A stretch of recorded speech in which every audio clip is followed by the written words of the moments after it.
প্রিয় দর্শক, অবশেষে 2 বছর পরে উদ্বোধন করা হচ্ছে সেই জুলাই জাদুঘর, স্মৃতি জাদুঘর। প্রিয় দর্শক, দেখতে পাচ্ছেন যে জুলাই স্মৃতি জাদুঘর আগামীকালকে 5ই আগস্ট মাননীয় প্রধানমন্ত্রী তারেক রহমান এমপি উদ্বোধন করবে। সে উপলক্ষে চারপাশের টিন কিন্তু সরিয়ে দেওয়া হয়েছে এবং আপনারা দেখতে পাচ্ছেন সম্পূর্ণ আয়োজনের ব্যবস্থা করা হয়েছে।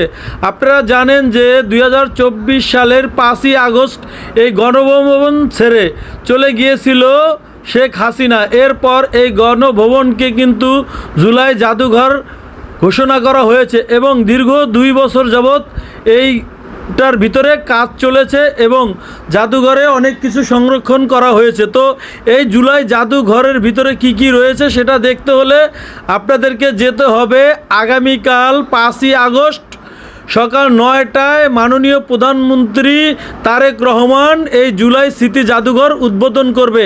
এরপরে জনসাধারণের জন্য এটাকে উন্মুক্ত করা হবে। এরপর আপনারা গেলে দেখতে পাবেন এখানে সাবেক প্রধানমন্ত্রী শেখ হাসিনা কি করেছে, কি রেখেছে এবং সে কোথায় ঘুমাতো, কোথায় রান্না করতো এবং কি করতো এবং এই গণভবনের ভিতরে কি রয়েছে। আপনাদের অনেকেরই হয়তো কৌতূহল আছে যে আসলে গণভবন কেমন, ভিতরে কি রয়েছে।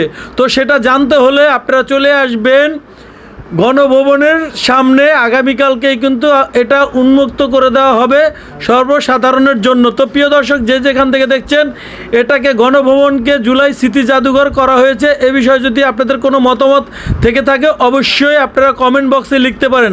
আর এটা যে গণভবন থেকে জুলাই জাদুঘর হলো, আপনার মতামতকে অবশ্যই জানাবেন।